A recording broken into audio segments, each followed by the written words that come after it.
ஒரு நிமிஷம், அது கடைசியா கேளுங்க ஐயா, கடைசியா கேளுங்க, நீங்க சொல்லுங்க கடைசியா.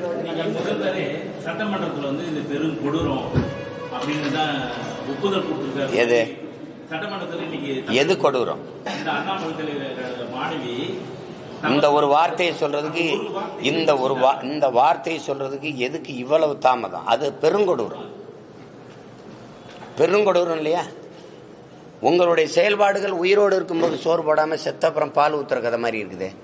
இது எப்படி? இது அந்த பாதிக்கப்பட்ட போது நீங்களோ துணை முதல்வரோ உட்கார்ந்து அது பெரிய வருந்தத்தக்கது, பெரிய கொடூர செயல் நடந்துருச்சு, இனிபோல் இது போல் நடக்காது, மாணவ பிள்ளைகள் அச்சமின்றி நீங்க கல்லூரிக்கு செல்லுங்கள், படிக்க செல்லுங்கள், பெற்றோர்கள் நீங்க அச்சமின்றி இருங்கள், உரிய பாதுகாப்பை அரசு கொடுக்கும், எடுக்கும், குற்றவாளிக்கு உரிய தண்டனையை பெற்றுக் கொடுக்கும், இது போன்ற குற்றங்கள் நிகழாமல் இது கண்காணிச்சு தடுக்கும்.